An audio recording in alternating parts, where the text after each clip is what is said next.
Certo, é uma alegria muito grande estar aqui com vocês, ministrando apologética, um assunto que particularmente eu sou apaixonado, direi daqui a pouco o porquê. E meu nome é Welton, certo, como o pastor já falou, sou engenheiro civil da área de estruturas hidráulicas e venho estudando alguma coisa sobre apologética, porque foi a partir dela que eu tive a minha real conversão. Eu me batizei, né? Eu fui às águas numa igreja batista, lá em Maceió, muito pequeno, entendeu? Meio sem entender o que era aquilo. E aí eu achei bonito o pessoal levantando a mão e tal. Eu disse, rapaz, eu vou levantar também, né? Vai que é uma coisa boa. E aí levantei a mão e fiz o batismo nas águas e tudo. E depois, a partir da adolescência, vieram os questionamentos, né? A questão da veracidade bíblica, a questão da existência de Deus, a questão da evolução e criação, e todas essas questões. Infelizmente, para minha tristeza, a maioria das pessoas que eu perguntava na igreja, elas não me davam uma resposta que fizesse realmente eu falar, rapaz, tem sentido. E isso, para mim, como adolescente, eu disse, rapaz, se esse irmão está aqui há tantos anos e não sabe, vamos dizer, minimamente responder essa questão, eu acho que isso aí tudinho é conversa fiada, né, coisa para boi dormir, eu vou ficar em casa mesmo. Eu não sou aquele tipo de, aí vamos dizer, fui ateu, né? Mas eu não fui aquele ateu de ir para carnaval, esses negócios, nunca gostei mesmo não, fiquei em casa, né? Porque é aquela história, o cara vai dar o testemunho, aí fica um testemunho, né? Mas não fui não, fica em casa, tal. E aí vieram vários questionamentos. E eu disse, rapaz, como é que eu vou conseguir, né? Sim, a ideia de Deus, ela é uma ideia que está presente no mundo todo. Várias pessoas professam algum tipo de fé. E eu também fui humilde o suficiente e disse, rapaz, não é possível que todo mundo está enganado. Não é possível. Tem que ter alguma lógica nisso. E aí eu comecei a ler coisas relacionadas à apologética. E basicamente foi lendo livros assim que eu vi sentido na criação, eu vi sentido na Bíblia, eu vi sentido no próprio Deus. E estamos aqui hoje, mais uma vez, tendo a oportunidade, né, de falar sobre essas coisas. Aqui é a minha galera, né? Esse rapaz aí pequeno é o Caio, né? Caio já começou a compartilhar a sua fé do jeitinho dele. Uma vez a gente estava no shopping, rapidinho, só para descontrair. Aí ele encasquetou que queria um crucifixo. Eu disse, rapaz, um menino de 5 anos vai querer um crucifixo para quê, né? Ele, papai, quer um crucifixo? Quer um crucifixo? Aí tinha um negocinho lá, um boxzinho no shopping. A gente, rapaz, vamos dar um crucifixo para esse menino, né? Parece que é um brinquedo para ele. Aí demos. Aí, rapaz, aí quando dele ficou super feliz, pegou o crucifixo e tal. Aí tivemos que ir numa farmácia. Aí ele foi na farmácia e tal. De repentemente eu fiquei fora com ele, Camila entrou. Aí ele disse, pegou o crucifixo assim na cara da mulher e disse, você conhece a Jesus? Eu disse, oxi. Menino desenrolado, ó, mãe. Aí a menina, aí sempre assim, né? Quando uma criança fala, ô bichinho, que lindo, que lindo. Aí ele, você conhece Jesus? Aí, conheço, meu filho. Ele está voltando. Aí a mulher, eu acho que refletiu, né? Essa Camila, minha esposa, que acabou de ministrar a palestra para vocês. E é engraçado que Camila, eu sinto um orgulho enorme dela, em todos os sentidos. E ver ela ministrando a palestra que ela falou hoje sobre a questão de ciência e fé, para mim é muito emocionante, porque há mais ou menos uns 8 anos, eu tive a oportunidade também de ministrar uma questão sobre apologética, E aí nós já éramos casados. E aí uma pessoa da plateia chegou, ela estava na plateia também, aí disse: e aí, como é ele? Ele fica falando esses negócios aí estranhos para tu, negócio de prova da existência de Deus. Aí ela chegou, virou para a mulher e disse: minha filha, veja bem, eu acho isso aí tudo uma doidice. A pessoa acredita porque acredita mesmo e pronto. E hoje ela está estudando, né? Até estudando mais coisas do que eu e tal. E ver ela ministrando, para mim, é fantástico, é emocionante. Aquela história, né? Eu não choro porque sou nordestino, mas eu choraria. Brincadeira essa parte. Vamos começar, pessoal. A nossa ideia é o seguinte: para você falar sobre apologética, a gente podia falar sobre várias coisas hoje. A gente podia falar sobre a questão da origem do universo, a gente podia falar sobre a questão mais aprofundada da evolução, a gente vai falar um pouco sobre isso. A gente podia falar sobre a questão como é que a gente pode comunicar que realmente Jesus é quem ele afirmou que seria, né, a questão de Deus. Tem como você argumentar logicamente isso. Então, assim, tem uma infinidade de coisas que a gente podia tratar aqui, e talvez a gente trate por conta das perguntas, mas aí eu escolhi três partes. Uma a gente vai ver sobre a questão o que é que forma, vamos dizer, o pensamento hoje na pós-modernidade. Alguns autores que formam esse pensamento, a questão do relativismo moral, né? Eu tenho a minha verdade, você tem a sua verdade, e todas são verdades. A gente vai falar um pouco sobre isso, sobre o equívoco dessa coisa. A gente vai falar sobre o lugar de fala, né, que é moda hoje. Então, hoje, quando você vai na universidade evangelizar, sempre tem alguma pessoa que toca nessa questão desse conceito do lugar de fala, que a gente vai ver que, em sua maioria, ele é distorcido da ideia original da Escritura, do que ela quis dizer. Mas também a ideia que ela quis dizer não é, no nosso ponto de vista, tão consistente. Depois a gente vai tratar sobre a questão da inerrância bíblica, e aí a gente fecha com algumas visões sobre a questão da origem da vida, né? Existem hoje 4 visões, todas ligadas ao cristianismo, e todas, melhor dizendo, todas ligadas ao criacionismo, mas são 4 visões distintas. Uma, ela fala sobre a questão da terra jovem. Uma, ela fala sobre a questão da terra mais antiga. Outra, ele faz uma associação entre o criacionismo e o evolucionismo. E a outra, a Camila já citou, que é a questão do design inteligente, né? Que ele argumenta na questão de você enxergar o organismo vivo e falar que realmente houve um design inteligente. A gente pode citar alguma coisa sobre a questão do evolucionismo. Então, vamos começar. Eu gosto muito desse versículo, 1 Pedro 3, 15 a 16, que ele fala: antes santificai a Cristo como Senhor em vosso coração, estando sempre preparados para responder a todo aquele que vos pedir razão da esperança que há em vós, fazendo, todavia, com mansidão e tremor. Então, a gente já teve a oportunidade de fazer alguns evangelismos na universidade, e realmente a área de ciências humanas é uma área um tanto quanto delicada para a gente tratar da questão de Deus, da Bíblia e todas essas coisas.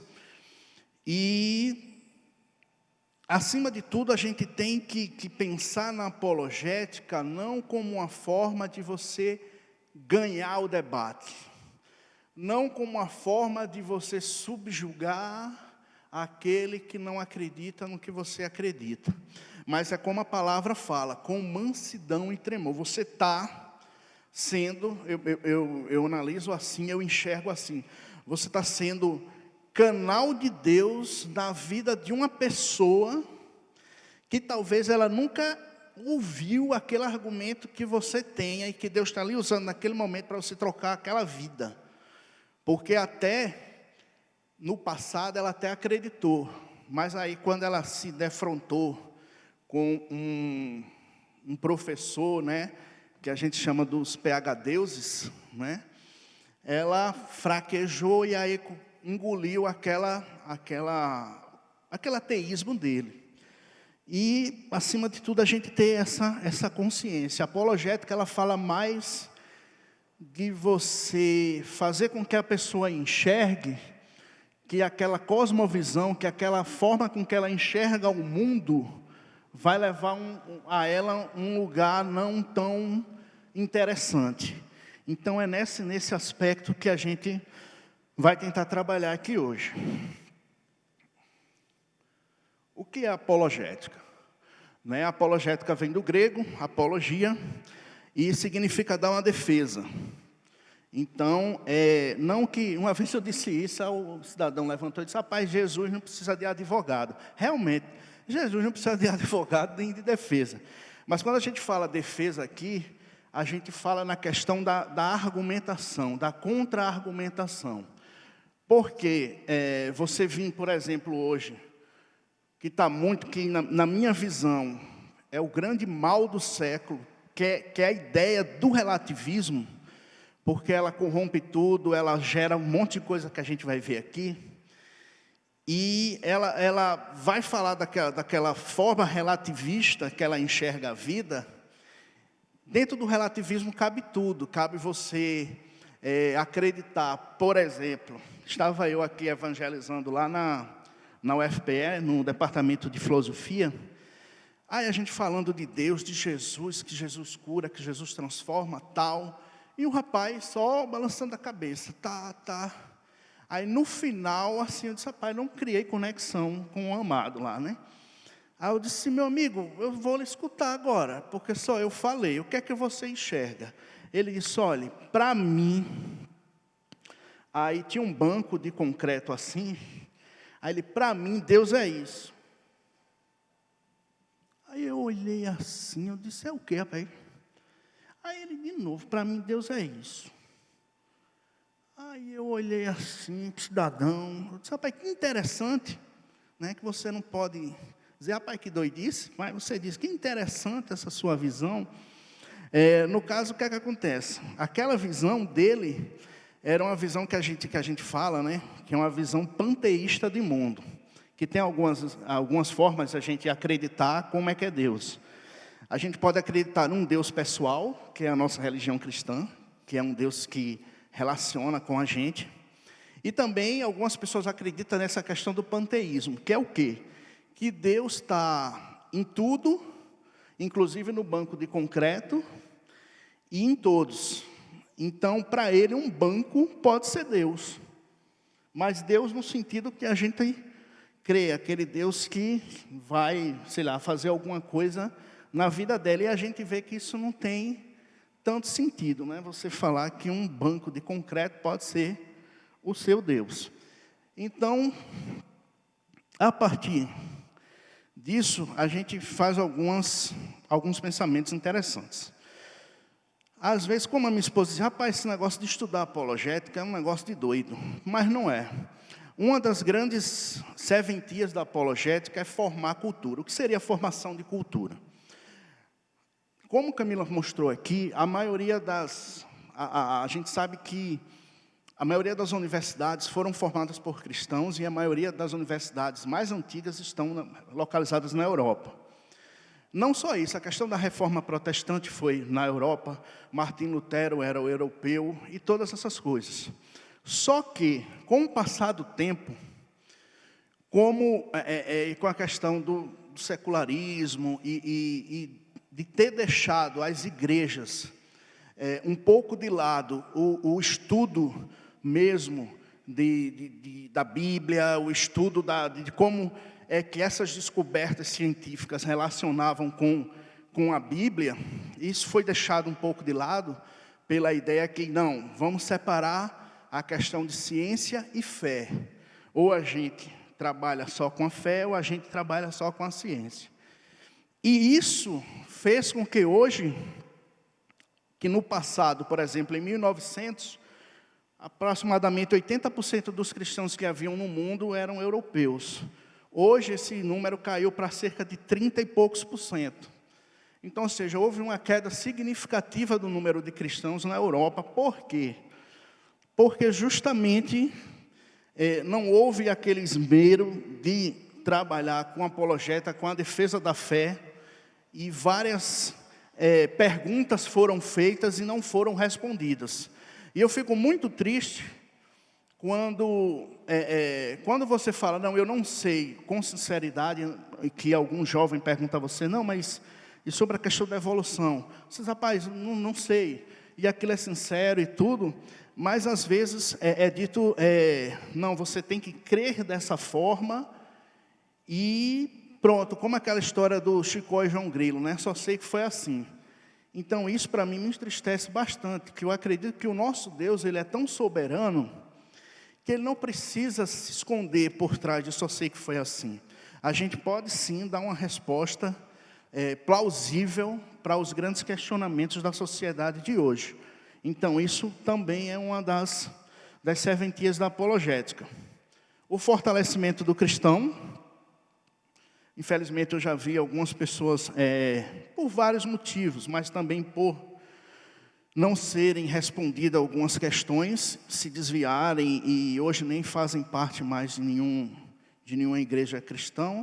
E claro, a evangelização dos incrédulos. A gente pode trabalhar a apologética de dois modos.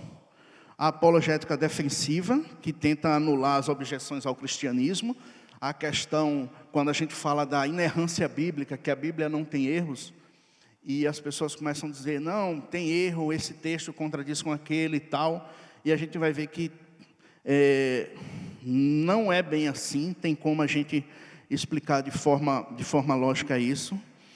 E a defensiva é isso, a gente responde às inquietações que vêm de fora. Também pode ser a ofensiva, quando a gente trata da questão do argumento cosmológico, onde a gente mostra que é bem plausível que existe um Deus que criou todas as coisas. A ideia basicamente é o seguinte, desse argumento, por exemplo, é muito falado a partir da teoria do Big Bang, né? Veio o Big Bang, começou a expansão, e aí as coisas foram se criando, o universo foi expandindo e tem o que a gente tem hoje. E hoje o universo continua a expandir. Só que uma coisa que não é respondida é justamente e antes do Big Bang. Antes do Big Bang é interessante quando a gente pensa na questão da teoria da relatividade, onde Einstein, em seus estudos, ele viu que existia uma relação entre espaço e tempo. Então eles estavam associados. E se a gente pensar que o tempo começou a ser contado a partir do Big Bang, então antes do Big Bang não existiria o tempo. Também não existiria o espaço, já que ele era aquela, antes dele não existia absolutamente nada. Então a gente pensa, se foi pelo Big Bang, o que é que gerou o Big Bang? Essa causa, ela é bem interessante, que ela tem que ser uma causa que ela é fora do tempo e do espaço. Então, quando a gente lê na Bíblia que Deus é aquele Deus que sempre existiu, tem muita lógica naquele negócio ali. Porque se a partir do momento ele criou essa coisa inicial, então ele existia antes do início de todas as coisas. Isso é fantástico, na minha opinião. Pronto, agora que começa pesada a situação. Tenham paciência com o irmão aqui, entendeu? Eu posso falar algumas coisas polêmicas, que alguém não pode gostar. Eu não estou defendendo nem a política A, nem a política B. Então, estou fazendo essas ressalvas para que os amados fiquem na paz e juntos a gente possa trilhar esse caminho. Por que eu estou dizendo isso? É o seguinte: a formação do pensamento pós-moderno. Quem que é tido por alguns autores, lógico, os grandes pensadores do pensamento pós-moderno que a gente vê hoje. Zygmunt Baum, que é um escritor, ele falou inicialmente o seguinte, que a gente vive em tempos líquidos, nada foi feito para durar. E é interessante essa ideia, que é aquela questão o que é, e vai aquela história do relativismo, né? O que é verdade hoje, amanhã pode não ser. E o líquido tem justamente a ideia de se conformar com qualquer recipiente que você coloca nele. Então, se a tendência da sociedade, por exemplo, há anos atrás, a gente não via tratar de assuntos como a transexualidade, tanto como a gente vê hoje. Então, a sociedade ela vai, vamos dizer, se moldando que eles chamam evolução social e etc.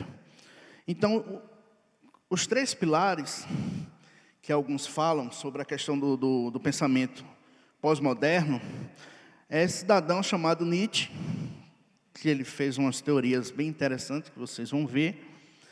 Karl Marx, rapaz barbudo aí do centro, e Sigmund Freud, né? Então, esses 3 autores, eles têm grande contribuição para a formação do pensamento da sociedade hoje em dia. A gente vai ver por quê.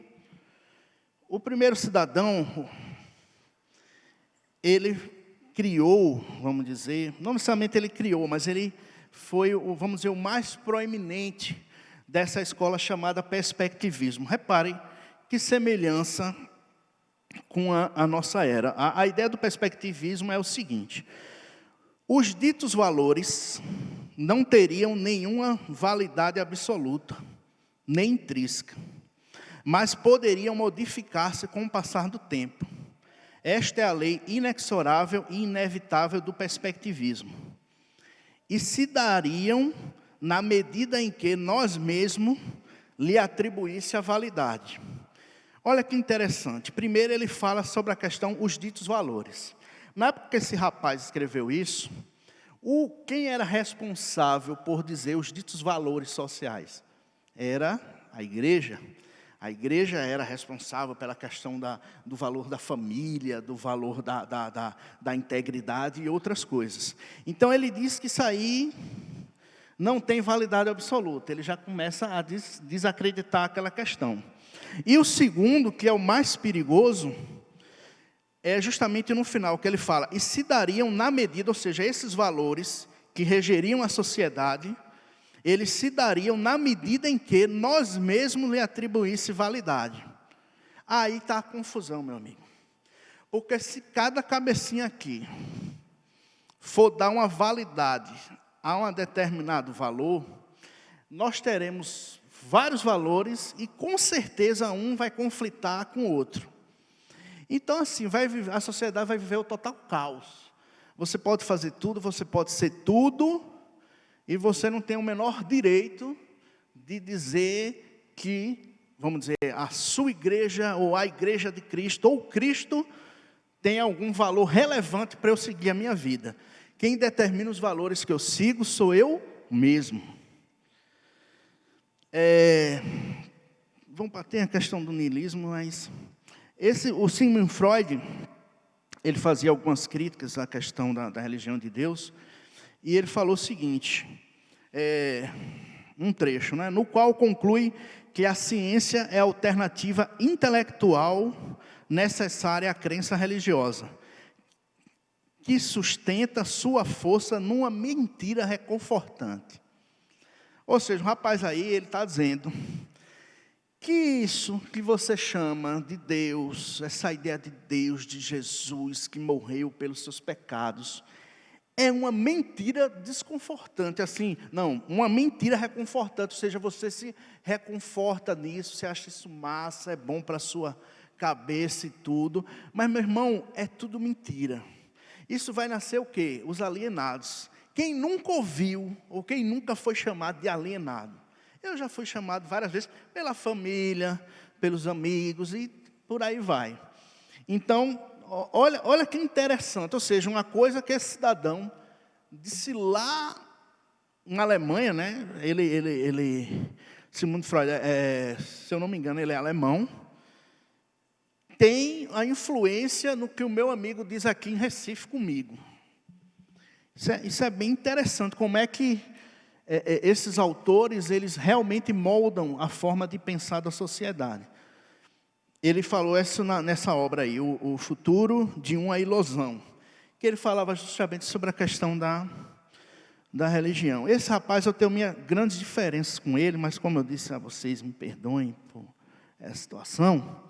Ele falou o seguinte: a religião é o ópio do povo. Só que o que ele quis dizer, e o que alguns autores falam sobre ele, que é o seguinte, é que é uma crítica a que na época dele as pessoas faziam filosofia partindo do ponto de vista cristão.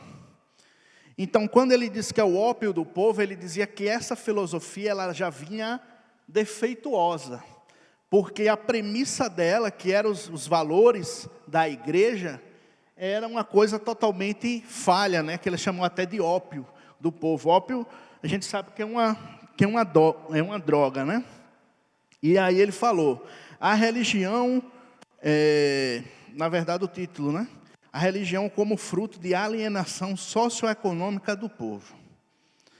Então, assim, esses três caras, eles fizeram algumas consequências. Por exemplo, a questão do relativismo moral, porque se você enxerga a vida como Nietzsche, que ele fala a questão do perspectivismo, então é aquela história do tudo é relativo. Né? A moralidade ela é relativa a partir do momento que eu a enxergo de acordo com a minha perspectiva. Eu não tenho um valor moral objetivo que eu preciso obedecer. Não, eu enxergo a moralidade conforme aquilo que tem na minha cabeça. A questão da pós-verdade, que hoje, um nome mais bonito, chamado fake news, não é? Que é você, todos sabem, né? Aquela questão dos falsos argumentos. O pluralismo religioso, né, que muitas pessoas alegam, e é até polêmica falar essa questão, mas a gente fala acreditando naquilo que Deus nos deu, é a questão de que todas as religiões levam ao mesmo Deus, que é o chamado pluralismo religioso. Denominar aquele que professa a fé de irracional e alienado, e a ideologia de gênero ou teoria queer. Quando eu fiz essa palestra, eu acho que tinha uns 8 anos, existiam 32 gêneros. Agora, o cara disse, já vai sempre lá vai fumaça, e tem espaço para mais. Por quê? Porque é relativo, irmão. Se é relativo, cabe tudo na caixinha do relativismo. Então, é complicada a situação, né? Aí é que é o curioso. A resposta ao relativismo. Então, vamos fazer algumas perguntas relativistas aqui. A questão de não existe verdade absoluta. Eu não sei se vocês já ouviram, mas eu já ouvi algumas vezes isso. A pessoa chegou, não existe verdade absoluta, não existe moralidade absoluta e não existe valores absolutos. A gente combate isso com uma resposta bem interessante. A gente chama carinhosamente essa ferramenta, vamos dizer assim, de a tática do Papaléguas. Papaléguas, eu não sei, tem muita gente nova, não sei se assistiram esse desenho, que esse coiotezinho, ele tenta sempre pegar o Papaléguas, mas ele é sempre mais rápido, mais esperto, mais ligeiro, e quando ele chega para cair no precipício, ele dá a freada e o coiote vai embora. E essa técnica está nesse livro aí, Não Tenho Fé Suficiente para Ser Ateu. que está aqui e que posteriormente será sorteada com os queridos. Ela fala o seguinte: a partir do momento que você fala que não existe verdade absoluta, existe uma lei chamada a lei da não contradição. Então, a partir de um argumento que você faz, se você mostrar que aquilo que você falou, ele contradiz a si mesmo, você automaticamente mostra que aquele argumento não tem sentido. Então, quando você diz, não existe verdade absoluta, a tática do Papaléguas vai fazer a pergunta: mas essa afirmação, não existe verdade absoluta, ela é absoluta ou relativa? E aí que está o interessante. Porque se o argumento for absoluto, ela está se contradizendo em si mesma, a partir do momento que ela afirma que não existe valores absolutos. Mas ela é absoluta, então ela cai na lei da não contradição. Então ela é falsa. Se o cara falar que é relativa, então pode ser ou não verdade. Então, para onde ele for, ele cai, que é justamente o coiotezinho. Para onde ele frear, a gente para antes e ele vai embora.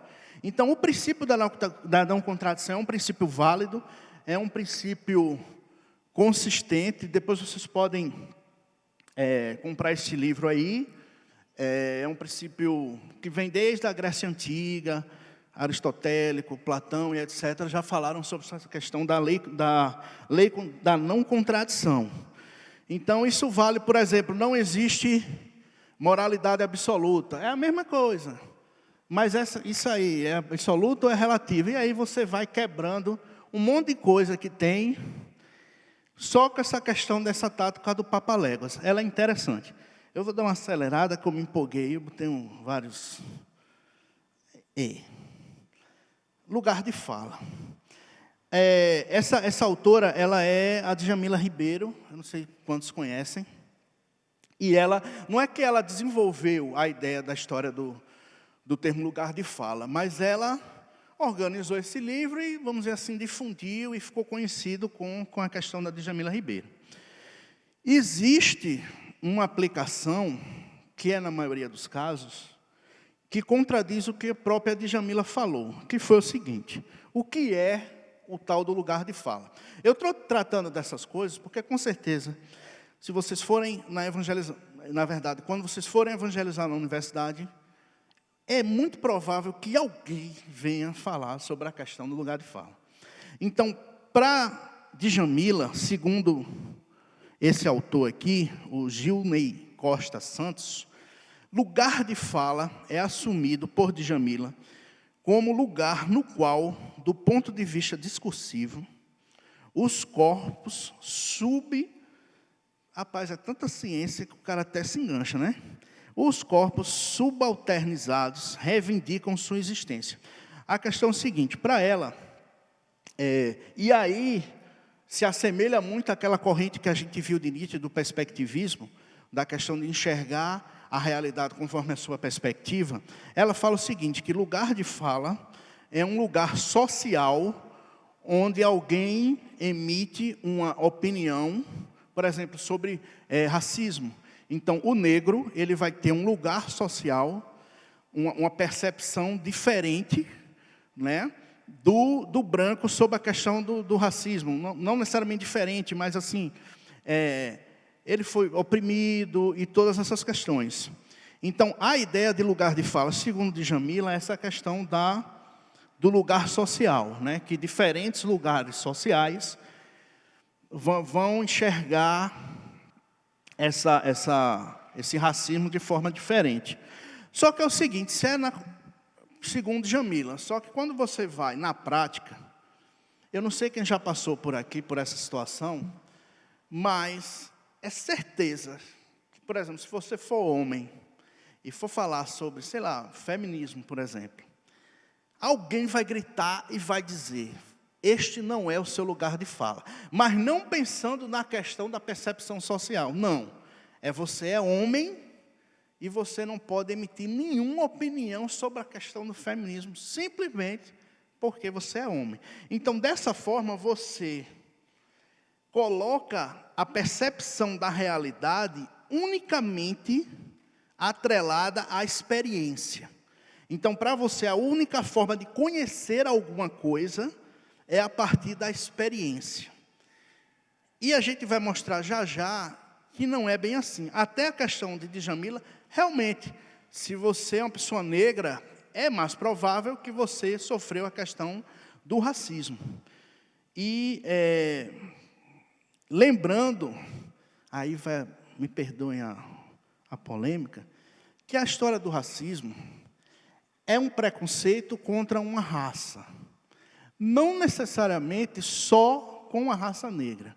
Quando alguém argumenta que não existe racismo reverso, é delicado esse raciocínio, porque dependendo de onde você estiver, se você estiver no bairro do Harlem, nos Estados Unidos, e você for da minha cor, provavelmente os caras vão querer dar uma camada de pau em você, porque lá é um bairro negro e o pessoal tem esse revanchismo. Lá nos Estados Unidos é muito forte essa questão dessa segregação, né? Existe realmente igrejas que você só vê praticamente negros e a outra da mesma forma. Então, o racismo é um preconceito contra a raça, seja ela amarela, negra e qualquer que seja. Dito isso, o que é que a gente pode ver mais sobre essa questão do lugar de fala é justamente isso. A verdade, aquilo que é verdadeiro sobre esse banco, eu não preciso necessariamente sentar no banco para saber que ele é um lugar onde se assenta. E tem umas coisas interessantes que eu queria perguntar sobre essa questão de lugar de fala, que é o seguinte.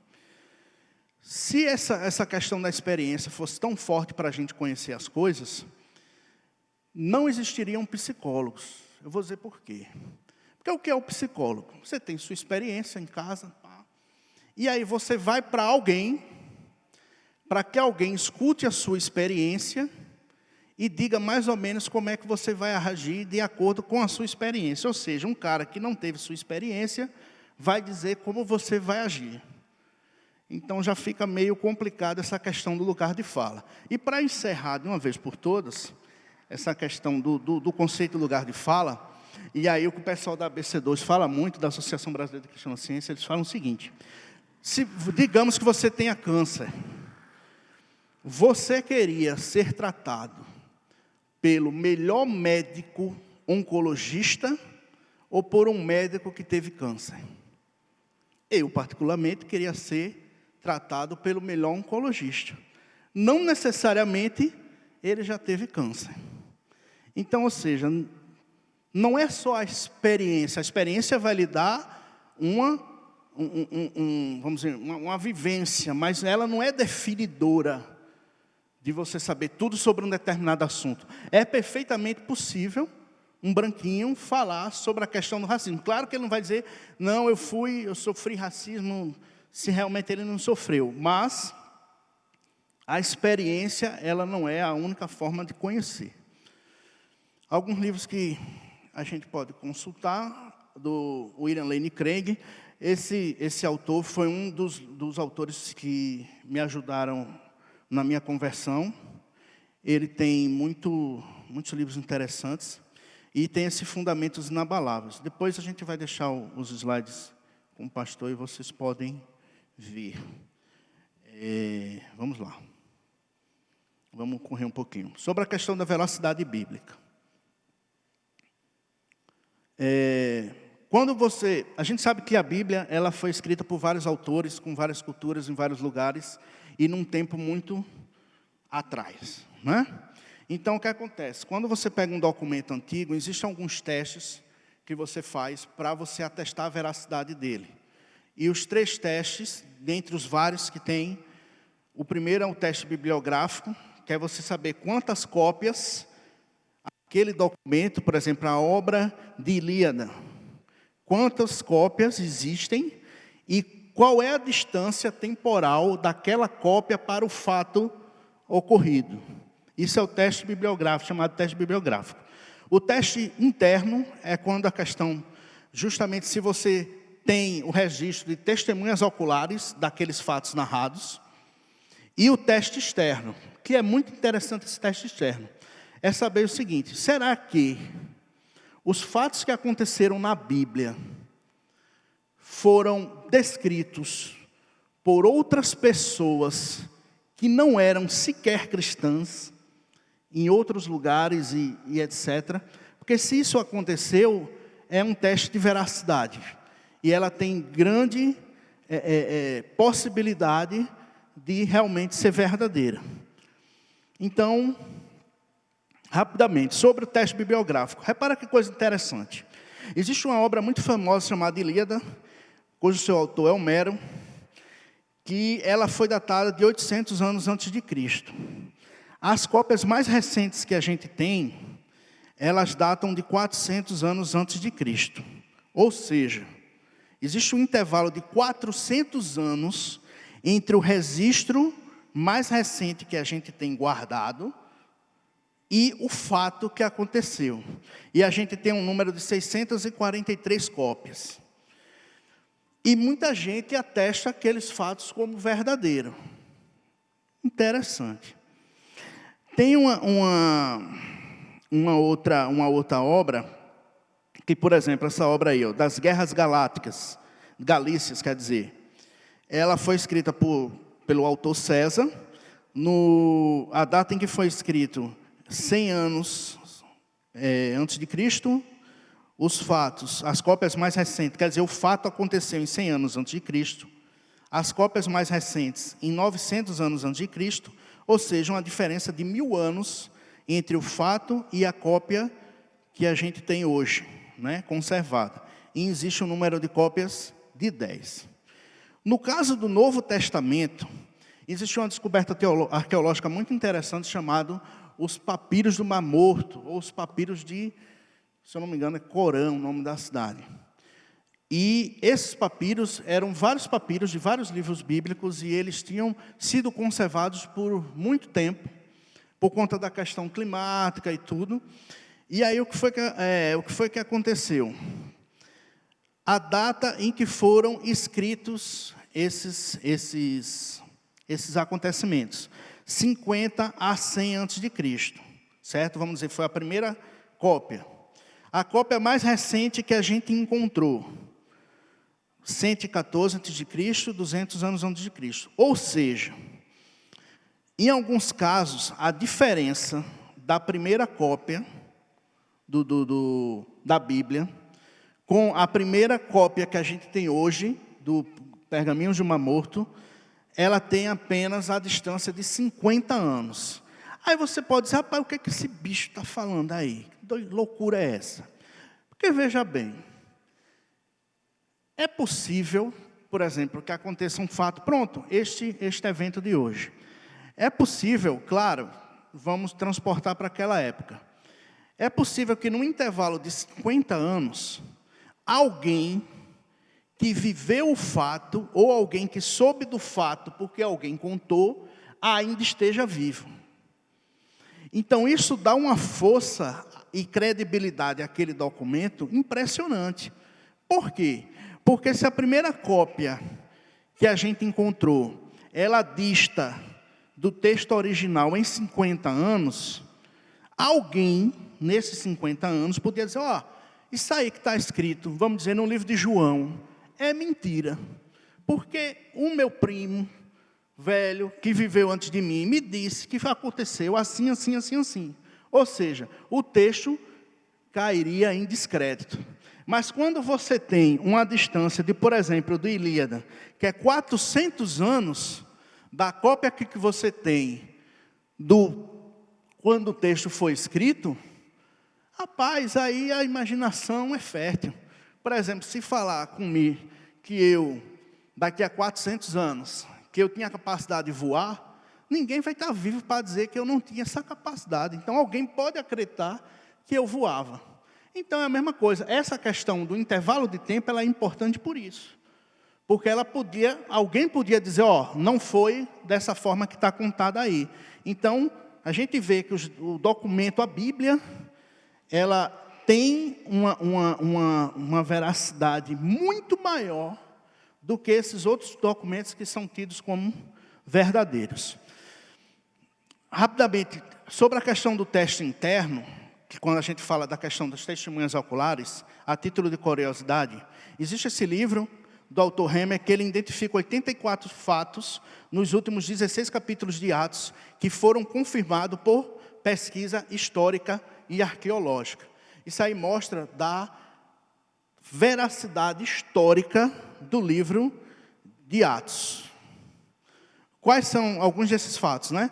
A travessia natural entre os portos citados corretamente no livro, o porto correto, juntamente com o destino correto do navio que vinha de Chipre, ou seja, naquela época que o cara disse que ocorria daquela forma, realmente ocorria. E aí nós temos vários exemplos de coisas que estão citadas no livro de Atos, que foram comprovados por fatos arqueológicos subsequentes. Esse último é interessante. Uma vez que Lucas está dizendo a verdade, então também Marcos e Mateus estão, porque seus evangelhos contam a mesma história basicamente. Então a gente atesta sobre a questão de Lucas, a partir de achados arqueológicos, e como ele é muito semelhante à questão no livro de Mateus e Marcos, por tabela também a gente dá crédito a esses outros dois livros. Também sobre a questão do livro de João, existem 59 detalhes que foram confirmados por arqueologia. A questão da distância exata entre Betânia e Jerusalém foi confirmada, que realmente eram 3 quilômetros ou 15 estádios. E por aí vai. O teste externo. Rapaz, será que realmente alguém, fora a Bíblia, fora cristianismo, atestou a veracidade desse documento? Existia um cidadão chamado Flávio Josefo, que ele era um escritor. Ele escreveu da seguinte forma: nessa época, a época de Pilatos, havia um homem sábio chamado Jesus. Sua conduta era boa e ele era conhecido por ser virtuoso. Muitos judeus e de outras nações tornaram-se seus discípulos. Pilatos condenou a crucificação e a morte. Isso é interessantíssimo. Esse cidadão, ele não tinha nada que dizer isso, se isso não fosse verdadeiro. Por quê? Porque antigamente os romanos, o começo do cristianismo era uma ameaça para o Império Romano. Eles achavam que ia ter uma revolução, que os caras iam ser uma nova força de combate e ia tomar os territórios dele. Então alguém inventar uma mentira em favor dos inimigos dos romanos não era muito inteligente. O cara só escreveria se realmente fosse verdade. Alguns outros autores que escreveram sobre a questão dos fatos narrados na Bíblia, que eram verdadeiros, certo? Aí tem Itálio, Suetônio e tudo. E isso pode ser visto, existe uma tabela completa de todas essas pessoas que falaram no livro de Norman Geisler, Enciclopédia de Apologética, São Paulo, da editora Vida. É muito interessante se vocês puderem adquirir ele. Eu trouxe aqui algumas fotos de alguns achados arqueológicos. O tanque de Betesda, como ele é hoje. Esse monumento é interessante. Quando a Bíblia fala sobre a questão, Paulo fala, né, da questão do altar ao Deus desconhecido. Este é o altar ao Deus desconhecido. E como é que ele foi feito, né? Diz o seguinte: durante uma praga em Atenas, os gregos ofereceram oferendas aos mais de 30 mil deuses e nada aconteceu. Até que chamaram Epimênides, um irmãozinho daquela época, um dos únicos de sua época e região a acreditar em um único Deus. Ele criticou eles pelo politeísmo e sacrificou ovelhas para o seu Deus, e a praga cessou. Neste lugar foi construído o altar ao Deus desconhecido. Isso é fantástico. Ou seja, fizeram oferenda a mais de 30 mil deuses. Aí disse: pai, tem um cidadão que disse que só tem um. Pai, chame ele, a gente já chamou 30 mil aqui, não resolveu, ou 30 mil em um, vamos ver se resolve. Aí ele foi, e graças a Deus, para a glória de Deus, acabou a praga e construir um altar ao Deus desconhecido, e essa é a foto. Então, na Bíblia, quando vocês lerem o altar ao Deus desconhecido, foi esse altar aí que foi visto por Paulo. Aqui são outras coisas que foram confirmadas pela arqueologia. Está bem pequenininho, mas como eu falei, eu vou disponibilizar para o pastor esses slides. Então, são vários achados, certo, que confirmam várias histórias que estão na Bíblia. As 10 razões para acreditar no testemunho dos apóstolos. Inclui detalhes embaraçosos sobre si mesmo, ou seja, quando você quer mentir, você não vai dizer que você, por exemplo, negou Jesus 3 vezes. Né? Você vai ocultar esses detalhes. No entanto, na Bíblia está descrito, e isso atesta realmente que escreveram aquilo que foi vivido. Incluem detalhes embaraçosos e difíceis de Jesus, inclui as exigências de Jesus, fazem uma clara distinção entre as palavras de Jesus e a deles, incluem acontecimentos relacionados à ressurreição de Jesus que eles não poderiam ter inventado, inclui pelo menos 30 pessoas historicamente confirmadas, inclui detalhes divergentes. Essa é a história. Como é que incluir detalhes divergentes pode atestar a veracidade do texto?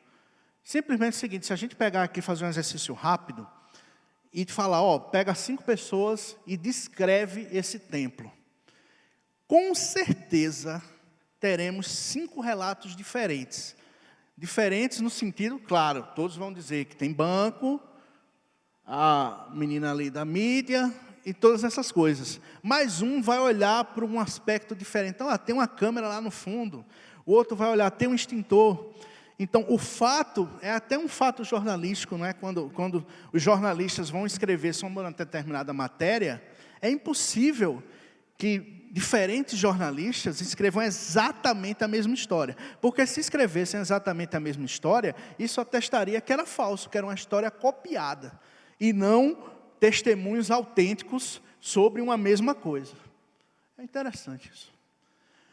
Desafiam seus leitores a conferir os fatos verificáveis, e eu me lembrei da equipe Bereanos, achei muito interessante aquilo. Abandonaram suas crenças, e isso é bem importante. Eles viviam no judaísmo desde que nasceram, e o contato que eles tiveram com Jesus fizeram eles abandonarem suas crenças e práticas sagradas de longa data, adotaram novas crenças e práticas, e não negaram seu testemunho sob perseguição ou ameaça de morte. 2 livros interessantes sobre a questão da inerrância bíblica e das novas evidências. Pronto, para a gente encerrar, até por conta da hora,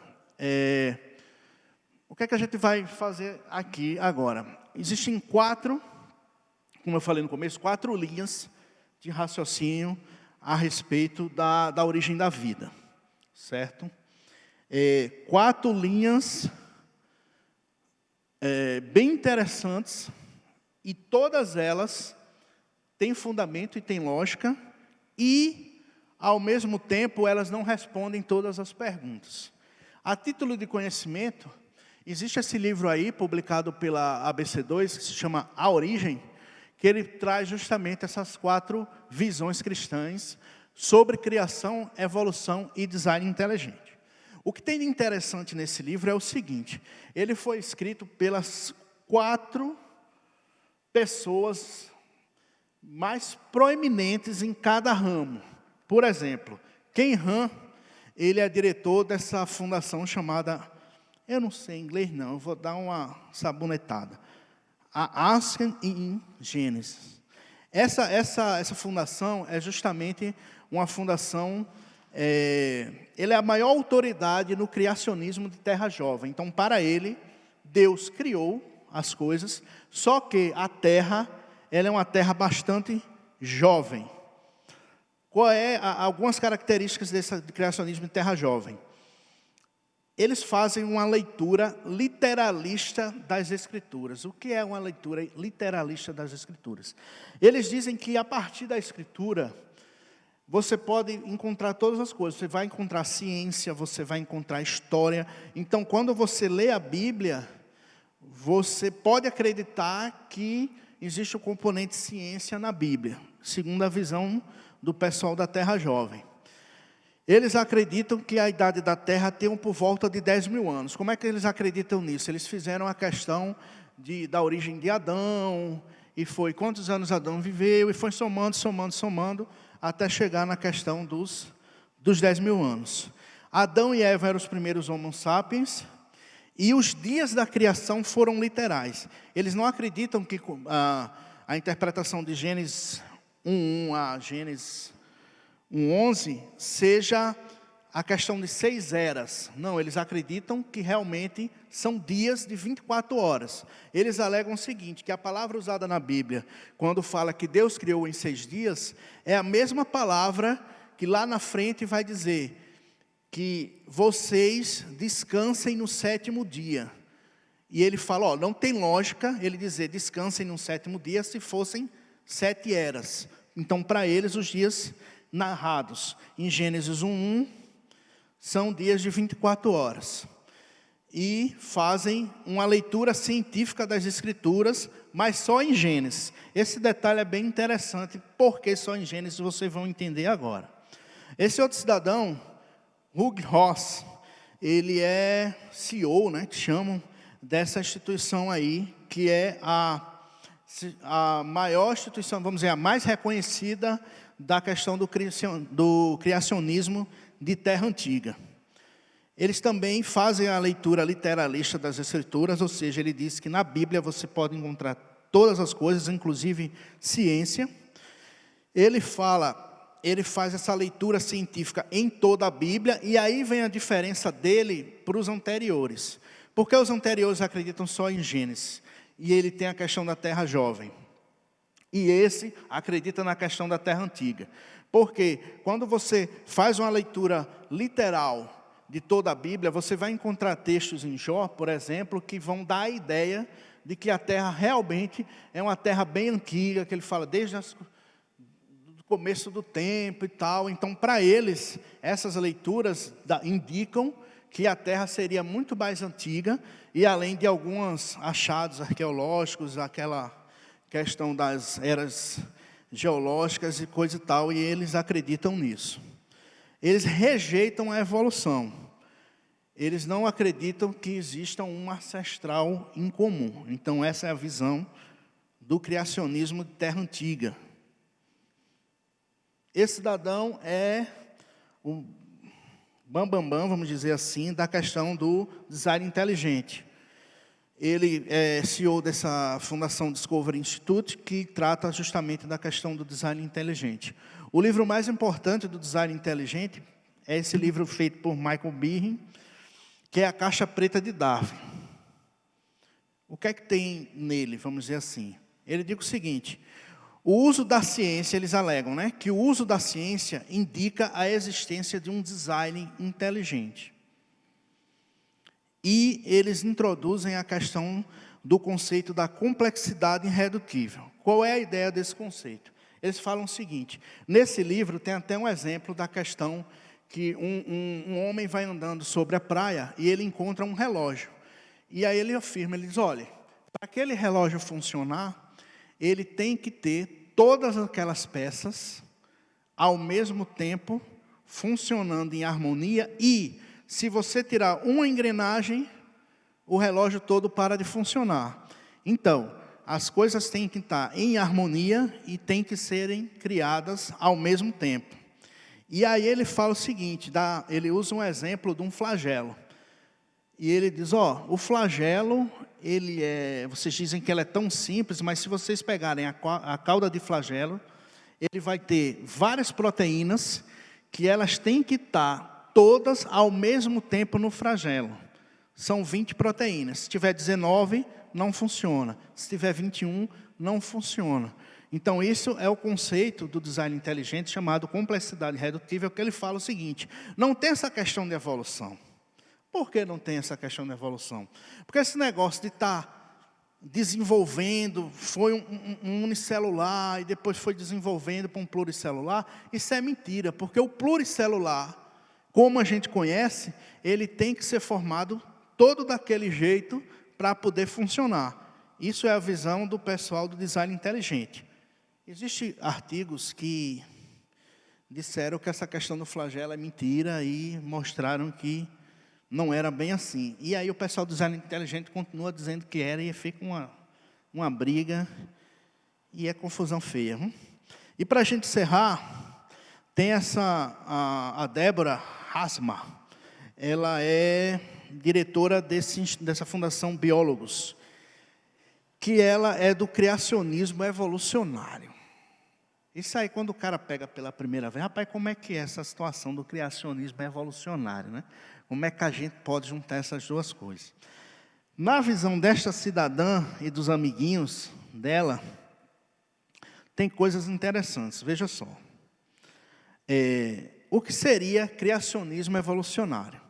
É a teoria de que Deus, como criador e sustentador do cosmos, escolheu usar um processo biológico, a evolução, como meio para criar a biodiversidade na Terra.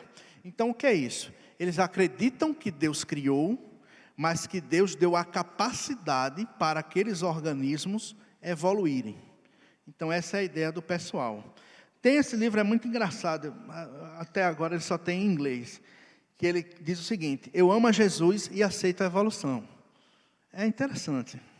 É interessante esse livro. Se vocês tiverem uma oportunidade, infelizmente não tem em português. Aí você diz, rapaz, você leu? Eu li algumas traduçõezinhas pequenas, que é inglês, eu não sei não. E mais uma coisa bem interessante, veja só. O que é que a gente está falando? A gente está falando de evolução. E evolução, ela é diferente de evolucionismo. E eu queria levar um pouquinho de tempo nessa questão, que é o seguinte. Quando você coloca evolucionismo, esse pessoal do criacionismo evolucionário, eles rejeitam o evolucionismo. Porque esse ismo no final, ele dá a ideia de cosmovisão. Então, a cosmovisão evolucionista, ela é ateia. Ela diz que não existe essa questão de Deus, os processos foram ao acaso. Não tem aquela história, o homem veio do macaco. Diga isso não, que é feio, que não é bem assim não. Existe um ancestral comum entre homens e macacos. Não vão evangelizar dizendo, o homem veio do macaco, é feio. Vocês vão passar vergonha, façam isso não. Digo, olha, existe um ancestral, o que a teoria da evolução diz? Que existe um ancestral comum entre homem e símios, né? Que eles chamam de símios, macacos. Que é diferente, isso aí é toda uma cosmovisão, que aí tem aquele Richard Dawkins, aqueles caras bem problemáticos da cabeça, e eles têm essa visão ateia da coisa. Mas a evolução é outra coisa, é você, segundo eles, identificar que os organismos, de fato, eles sofreram processos que, vamos dizer, melhoraram eles. O que a gente tem hoje é o seguinte: a macroevolução ainda não foi comprovada totalmente. O que seria macroevolução? Seria, vamos dizer, grosso modo, bem grosso modo, um bicho, um animal, gerar outro animal, completamente. O que existe é, por exemplo, o tigre dente de sabre e o tigre de hoje.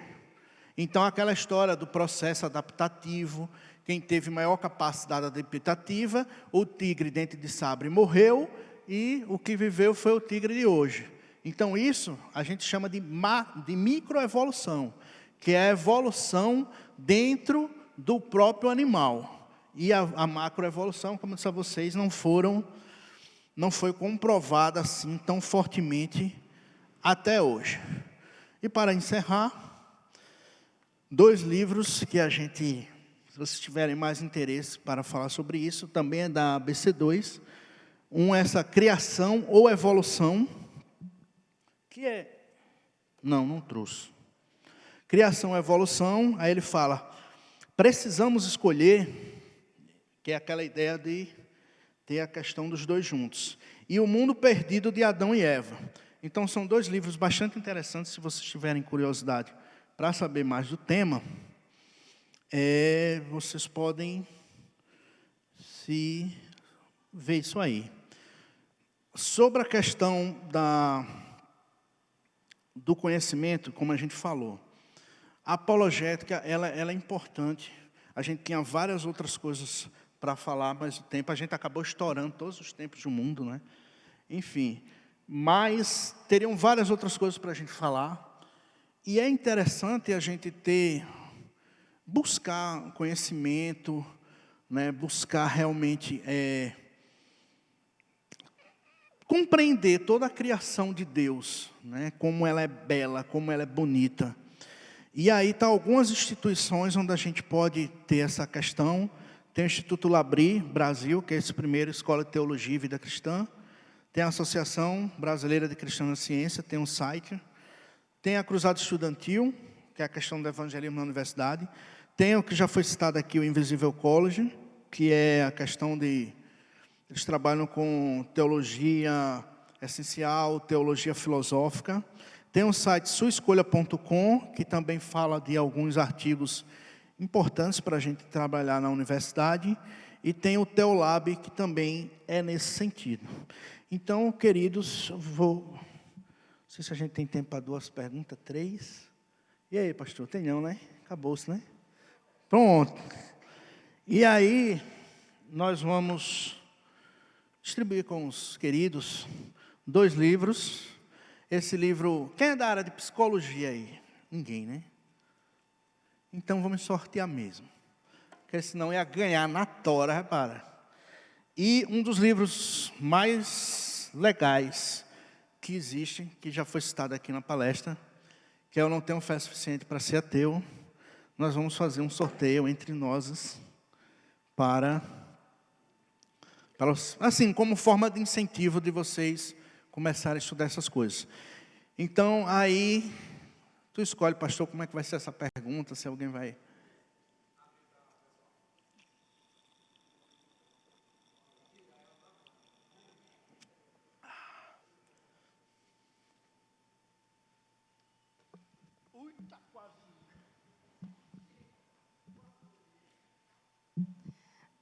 Boa tarde, meu nome é Érica. Bem, o meu debate começou, em relação a essas questões, muito cedo, quando eu estava fazendo cursinho para vestibular. E são perguntas que realmente não tem como não surgirem no meio de um círculo de conversas. E ainda mais, hoje em dia, que todo mundo tem acesso ao conhecimento e todo mundo questiona todo mundo. E o que fica, mais me deixa ansiosa quando as pessoas vêm conversar comigo ou me questionar é em relação a dizer que a Bíblia ela se contradiz. Eu não acredito nisso. Mas eu terminei de ler o livro de Levíticos e eu estava prestando atenção no seguinte, que é o diálogo que as pessoas têm muito hoje em dia, dizer que o Deus do Antigo Testamento é um Deus casca grossa, um Deus mau, que castiga. Aí depois ele vem com Jesus e não mate uns aos outros, todo mundo se ama, enquanto em Levítico é ele fez isso, mata. Entende? Aí eu queria, como é que eu posso... Porque é uma coisa que até eu fico, meu Deus, será que eu estou sendo incrédula? Porque realmente parece que se contradiz. Como é que fica? Vê só. Tem uma resposta rápida, tem uma resposta um pouco demorada. Tem uma resposta rápida, que é um corinho que eu escutei uma vez, que diz, Deus é amor, mas é justiça também. Isso é uma resposta rápida, eu vou explicar depois. A questão é o seguinte, eu tive esse questionamento. A gente mede Deus com a nossa régua. O que isso quer dizer?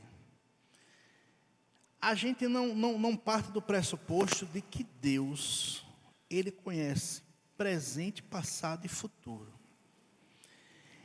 Ele sabe, por exemplo, Ele sabe se fulaninho vai escolher ele, ou na visão batista, escolher, na visão presbiteriana, né, a questão da graça irresistível, mas enfim, o importante é, vamos resumir, se fulaninho vai ser salvo ou não. Então Deus, no seu conhecimento passado, presente e futuro, Ele sabe se fulaninho vai se converter ou não. Ele sabe se fulaninho, ele vai prejudicar e levar outros a caírem, sim ou não. Ele sabe isso. Então, às vezes, quando Deus, mandou a questão de Noé que a corrupção era grande e tal, ele tinha certeza absoluta que, resumidamente, que daquilo ali não ia sair nada. Quer dizer, rapaz, a corrupção vai aumentar mais ainda e vai ser pior ainda. Então eu vou dar um freio aqui e vou entender que a partir de Noé a coisa pode ser um pouco melhor do que eu deixar esse pessoal. Então a régua da gente é aquela mesma coisa, porque Deus bota os desastres, porque a questão do tsunami e tudo. Realmente existem coisas que a gente não tem resposta, só na glória quando perguntar a Ele. Mas essa questão do Deus ser um Deus punitivo no Velho Testamento e um Deus de amor, também tem a ver com a questão da intenção de cada um dos livros. A gente tem que ter ideia também de que ele foi escrito para falar com as pessoas da época, claro, com a gente também, mas para falar com as pessoas da época, por exemplo, a questão do véu. Não, a mulher deve usar ou não deve usar véu. Tinha uma questão específica daquela igreja para que as mulheres usassem o véu, porque tinha toda uma sensualidade em relação à deusa Diana, que era cultuada naquela cidade, que as mulheres usavam cabelo. Então, para aquele caso específico, usem véus. Então, é essa questão, ler o contexto, ler para o que foi, e é difícil engolir essa história? É difícil engolir.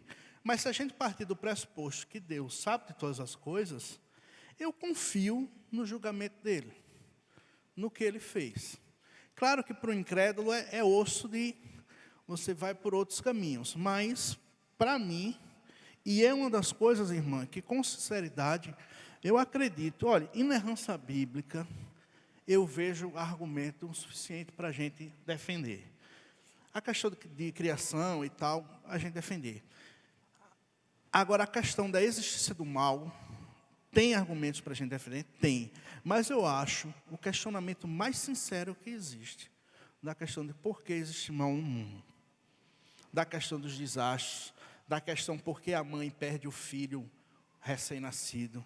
Então, isso é um questionamento muito justo, que eu vou ser sincero, não tenho como lhe responder, perguntarei a ele na glória, mas esses julgamentos de Deus ser um Deus, vamos dizer, punitivo antigamente, e depois vir Jesus e mostrar a graça, tem a ver com a intencionalidade, e tem a ver também que Deus não mudou, que se fosse necessário ele fazer, ele faria a mesma coisa, mas são, como dizem, momentos e lugares e contextos diferentes. Não sei se respondi, peço desculpa se não, mas é isso. Posso falar só mais uma coisinha? Fale. Quando a gente começou esse debate, não é nenhuma pergunta exatamente. A gente estava falando sobre a criação, que a gente parte do pressuposto de que para o universo existir, tem que ter existido algo acima da gravidade, espaço e tempo, para que ele tivesse assim, start e começasse, certo? E me lembrou uma frase, eu não sei se é Lavoisier que diz, eu vou ficar devendo essa, que diz assim, do nada, nada se cria. Sim. Entende? E quando as pessoas vêm me perguntar, a Bíblia não faz sentido por causa disso, né? Tipo, Deus falou e existiu. Mas enfim, o Big Bang também não faz muito sentido. E outra coisa que me fez lembrar, tipo, que eu não sei se eu estou certa, eu não sou física, eu não sou teóloga, sim, que é o seguinte, a questão dos dias da criação. Existe uma teoria física de que o tempo é relativo, todo mundo já ouviu. Digamos, a gente vê uma mosca se movimentando de forma muito rápida, mas, na verdade, a mosca nos referencial, vê... né? Tudo depende do referencial. Nós que nos movimentamos de forma lenta. A Bíblia afirma que um dia para nós é como 1000 anos para Deus e vice-versa. E eu acho que, tipo, em relação à criação, isso é muito aplicável. Quando a gente, tipo... eu posso estar muito errada, gente, mas, na minha cabeça, faz muito sentido. Digamos assim, quando Deus chega ao homem e diz, do jeito da criação, tipo, 7 dias. Mas será que, tipo, é relativo? Porque a gente é, tipo, uma mosquinha. E Deus é, literalmente, o conceito do infinito. Então, eu estaria certa ou não? Veja só, essas 4 visões que a gente passou, todas, deixando bem claro, todas elas são criacionistas. Né? Nenhuma delas crê no que foi a evolução que criou desde o começo. Então, sobre a questão de qual delas escolher, é justo você ter dúvida? É justo, como eu falei. Nenhuma delas responde todas as coisas. A maioria das pessoas acreditam no criacionismo evolucionário. A grande parte acredita nisso, que Deus criou, mas que deu a capacidade daquela... E eu acho fantástico. Não necessariamente que eu sou dessa corrente, mas eu acho fantástico porque ele proveu aquela máquina de uma forma tão inteligente que ela mesma se evolui. Porque a gente, no motor do carro, o princípio é o mesmo, 4 tempos, explosão e tal. O motor do carro hoje tem melhor desempenho, mas o princípio é o mesmo. Ele não evoluiu para não ser um motor chamado explosão. Ele continua sendo um motor explosão, mais eficiente, mas é explosão. No caso da evolução, seria como se ele, em vez de queimar a gasolina, ele queimasse outra energia, extraísse outra energia que tornasse ele mais eficiente ainda. E eu acho fantástico existir um Deus que tem essa capacidade de fazer isso. Da questão do nada se cria. Então, só fechando essa questão. É justo. E assim, irmão, o que é que eu te aconselho? Estude mais. Eu não tenho formado qual das visões. É como se você... A que tem mais pessoas é o criacionismo evolucionário. Mas existe sentido. Esse livro que eu falei, A Origem, ele tem para vender. Ele, não sei nem quanto, eu acho que é R$30, R$40. Seria interessante a irmã dar uma lida. E sobre qual delas, aí é cada vez mais que a gente estuda e vê. É justo você acreditar em qualquer uma delas. Vai ter argumento. E a questão do nada cria nada, aí é que está justamente onde está o argumento a respeito da existência de um ser divino, no sentido que é o seguinte: se você coloca tijolo, areia e embaixo uma banana de dinamite, você não espera, quando você detonar, surgir um prédio. Você espera que um pedreiro, um ser inteligente, vá juntar o concreto, o tijolo, para fazer o prédio. Então, o fato de existir a complexidade e o fato de ter existido algo, além do nada, indica justamente que, rapaz, tinha que ter uma causa. E essa causa, que causa é essa? Ela tem que ser independente de espaço, independente de tempo. E aí é que eu glorifico a Deus, porque Ele, para mim, comprovadamente, cientificamente, é um ser que ele está desatrelado de tempo e espaço. A concepção disso não vai nem na cabeça, é muita viagem. Por isso que a minha esposa disse: rapaz, isso é tudo viagem. Antigamente, quando eu falava sobre essas coisas. E eu concordo, do nada, nada se cria. Então, você chegar, o Big Bang, sim, a causa primeira. Quem criou? Surgiu? Você imagina que botar lá o negócio, o concreto e tudo, e destruir, vai surgir um prédio? Não vai. Sem um ordenamento, nada se cria realmente. Obrigada. Valeu. Rapaz, tem beleza, irmão. Tem um sorteiozinho. O pastor vai me dar ideia que eu sou broco esses negócios. Como é que a gente vai fazer esse sorteio? O sorteio vamos fazer. É um livro, é? São 2. 2? Pronto. Eu tenho aqui a planilha com o número de inscrição de cada um. A gente pede para alguém, aleatoriamente, dizer 2 números. Pronto. E a gente seleciona aqui. Mas, Deni, pronto, me diga que eu não conheço. Me diga que eu não conheço as pessoas, você diz de tanta. Aí eu digo 2. Pronto. Deixa só o Deni fazer um comentário aqui. O meu comentário, professor, é o seguinte. O senhor fez Não, professor, sou um irmão amado. Querido irmão. O senhor falou em relação ao motor, né? O motor hoje, de o carro mais moderno que não seja o elétrico, é a explosão. Beleza. E hoje ele é muito diferente dos primeiros motores lá de 100 anos atrás, ou de 200 anos atrás, sei lá, etc. e tal. Não, considerando só o motor explosão, mas ele tem o pistão, ele tem a câmara de explosão, etc. Mas, e tal. O que aconteceu nesses 100 anos? Causa externa, causa inteligente. Qual foi a causa inteligente? O homem, que foi, né, descobrindo. Então, o chamado evoteísmo, ou evolução teísta, ele vai dizer que, sim, evoluiu, mas que teve... o processo foi guiado. Isso. O processo foi guiado. E é muito interessante esse raciocínio, embora eu, particularmente, não consigo entender dessa forma, porque eu acho que, se Deus é Deus, Ele tem o poder de criar pronto. Sim. A questão que aí vem a história do design inteligente. Então, aí eu sou do design inteligente. O designer requer um designer, ou seja, um projeto requer um projetista. E um projetista, como Deus, não é um projetista pela metade. Sim. Né? E outra coisa também que eu queria falar é a questão de tempo, chamado Yom, no hebraico, né? Que pode ser, tem gente que diz que é dias de 24 horas, tem gente que diz que é dias eras e tudo mais, mas entre Gênesis 1 e Gênesis 3 existe um tempo que não tem como medir. Então, existe o Big Bang, como é dito na ciência, certamente existe. Como é dito exatamente na ciência, nem a ciência sabe, porque se você for ler o livro do Hawkins, Universo numa Casca de Nós, ele bota um exemplozinho lá e diz assim, milésimo de segundo pós-Big Bang, leis da física ainda não descoberta. O Hawkins, quer dizer, o Hawkins já foi, né? Agora ele está sabendo como foi, né? Ou no céu, no inferno, ele está sabendo como foi. Mas ele colocou isso no livro dele. Entendeu? Então, assim, eu creio que uma coisa é a criação, outra coisa é o tempo em que o universo existe. Isso é outra história. São duas histórias aí que elas se entrelaçam em algum ponto, mas elas podem ser separadas para ser melhor entendidas. Justamente a divisão, né, que a gente viu aqui, o criacionismo de terra jovem, aí o outro acredita em criacionismo de terra antiga, aí vem o design, e depois vem o criacionismo, evolução, né? A criação e evolução. É interessante, como disse a irmã, né?